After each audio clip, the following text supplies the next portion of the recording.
Do you feel like you should be bouncing back right after giving birth? Hold on. I'm Linda. I'm a mom of two, mindset coach for moms, and I'm 10 weeks postpartum myself.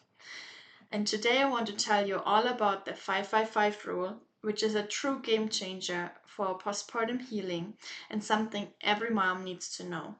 So I'm going to break down exactly what it is and how to make it work, even if resting seems impossible. The reason we need to talk about the 555 rule is because right after giving birth, our body has to do a lot of healing. One, the uterus is shrinking to its original size. There are lots of hormonal shifts going on in our bodies. And also, we have some wound healing to do. One, internally, our placenta, where actually the wound that the placenta left in our body, which is really big. And if we would see it, we would actually fully understand how slowing down and recovering is so important. And also, for some of us, we have a C-section wound to heal or a tearing. So those are additional wounds that need nurturing so we can actually show up how we were before birth. Now, what happens if we don't make sure we actually slow down and take time for our bodies to heal means that the recovery time is actually extended. It's like most of us experienced it in the past before anyway with another injury. When we hurt our leg and we go too fast back to putting all the weight on it, it's probably going to take longer to heal it. That's why it's so important to slow down and actually give our bodies the time it needs to heal. The same way, it can mean that the bleeding takes longer. Actually, I learned that a good indicator to know if you're doing too much after giving birth is the amount you're bleeding, because you bleed more when it's too much. So that is a great indicator for you to know when you overdid it and it's time to slow down. But honestly, ideally, you shouldn't even get to this point. And then also, what's very important, we all know how emotional this whole journey is, how hormones are going completely crazy, and it's so easy to go from happy to sad, frustrated, overwhelmed, and all the emotions come up. And if we don't give our bodies time to heal, it will actually be an emotional drain for us. This is actually what I experienced after giving birth for the first time. At that point, I did not know about the 555 rule, so I figured I need to go as fast as I could, as best as I could, and not slowing down at all. So what it meant for me is I had a tear and I got out of bed as fast as possible. I felt like I had to do all the diaper changes. I felt like I had to be at the first walk, which happened about 2 weeks postpartum. And right after, I definitely needed to lay down because my whole body was just aching. And this time around with my second child, I decided to follow the 555 rule, which I will explain in a minute. And it really helped me heal properly because I really allowed myself to completely slow down, focus on the baby and my body, and do as minimal as possible. And I'm going to be honest with you, it was not easy at all because I'm used to running around and doing a lot and being always involved. So to slow down and really take the time for myself was not as easy as I thought it would be. So what exactly is the 555 rule? The 555 rule is a simplified version and adapted for our very fast paced world based on what was recommended in the past to women in different cultures. And in the past, women were actually recommended to slow down and take care of themselves between 30 and 40 days. Now, that sounds like a very long time, and most of us don't have the luxury to follow any rule like this.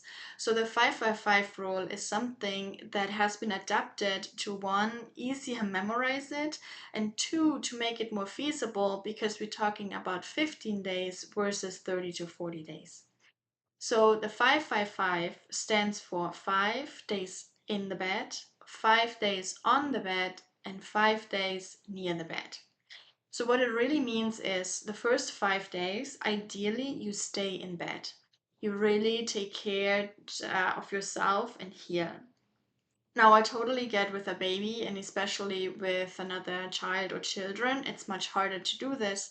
So, afterwards, I want to give you an example of how we did it as a family of four this time around. So, first 5 days, really slow down. Ideally, don't go out of bed unless you have to. I know, of course, the first visit to the pediatrician usually happens during that time frame, or sometimes you need to get up to use the bathroom, to get something to drink or eat, or maybe to change the baby's diaper. But really, as much as possible, the first 5 days, stay in bed. The second 5 days after that is on the bed, which means, okay, you don't have to lay down anymore all the time, and probably it's a mix anyway. But again, the idea is that you stay as much as possible in the bed. Maybe you don't lay as much anymore, maybe you can sit down more, but still as much rest as possible. And then after 10 days, the third five stands for being near the bed, which means, okay, you can start moving around carefully a little bit and really listen to your body. Some of us may be able to really walk around in the house, others not so much. Depending on how your birth was and how much you need to heal, it may be slower or faster. But I highly encourage you to listen to your body, because only you know exactly how much you can do.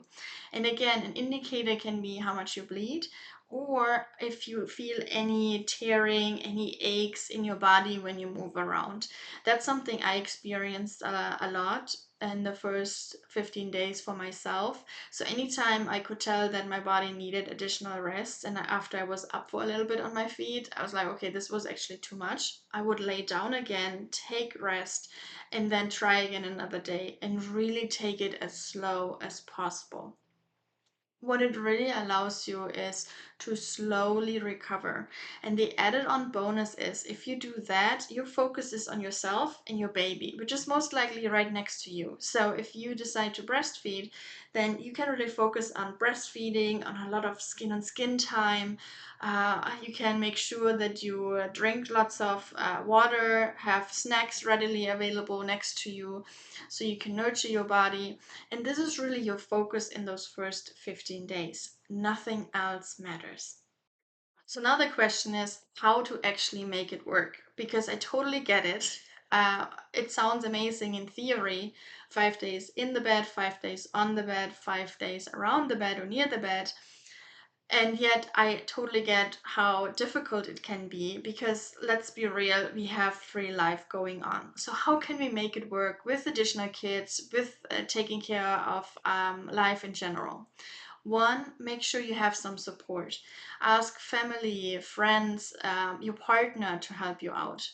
In my case, I had my husband and my mom around me. So my mom would make sure she would take care of my older son, and my husband as well. And he would, both of them actually, would also take care of myself. They brought me all the meals I needed. I had all my food, breakfast, lunch, dinner, everything in the bed.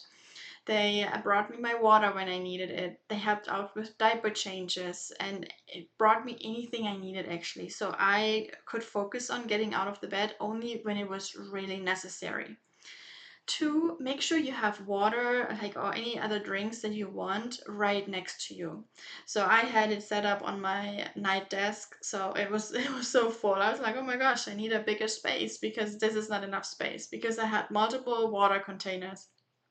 And I had also several snacks, granola bars, um, different kind of nuts, um, and all kinds of other things, just like snacks that I could easily grab. Because my rule was, whenever I nursed my son, I would make sure that I at least drank some water, or and had a quick snack. Because the truth is, our bodies need a lot of nutrition, especially when we breastfeed. So we need to make sure that we give enough nutrients to our bodies. So that's what helped myself during this time, because then I didn't have to get up just to get some food or some water. Another thing is having easy meals. Again, I have to say thanks to my mom here, because she helped us put some freezer meals into the freezer before baby actually arrived, which then made it a lot easier. And again, she also helped out with all the cooking, so we always had some amazing, delicious food to eat, and we didn't have to worry about this. Now, the last thing that was very important is, okay, what do we do with older children, right? What we did sometimes, not every night, but some nights, all of them just came upstairs and we had pretty much a picnic in bed, which meant we have had dinner together. They brought everything upstairs. So my son could be with me as well, because of course he missed me. He's 5 years old, so for him it was sometimes tough for.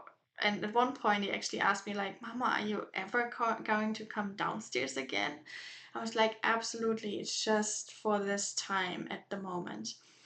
And in the mornings, he would have breakfast with me in bed. And it was kind of fun for him because normally we get dressed, go downstairs, and sit at the breakfast table. And now, no, we had food in bed, which normally is not allowed. So that was a great time for him. Also, he likes to watch, of course, some shows on TV.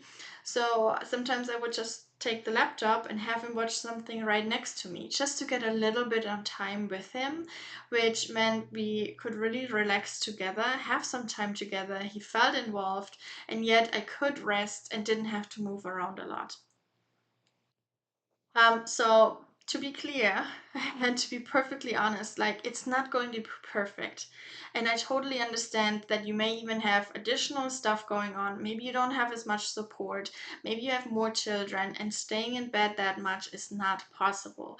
But I really encourage you again, like, rest as much as possible.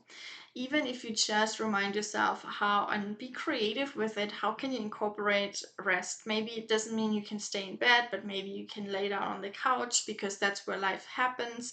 Where can you simplify life? Really focus on healing. It's so worth it. Okay, so to sum it up, rest really pays off in the long run. So the slower you go, the better your recovery will be. And I can really confirm that based on my own experience. When I didn't know about the rule and I didn't follow it, recovery was so much longer and harder for me, and mentally as well, which was a big thing.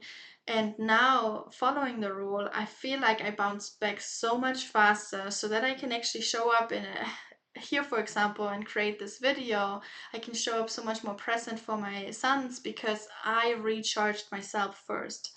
So it's not going to be perfect, but try to rest as much as possible and it will pay off long term. And really, don't have any guilt about it. I get it. Oftentimes we think, no, we cannot rest because we need to show up for our kids. But the truth is, if we don't take care of ourselves, we are not able to take care of our kids. So when we take care of ourselves as moms, we actually do it not for ourselves, we do it for our kids as well. I hope this video was helpful for you, and if so, hit the like button and subscribe, and see you soon.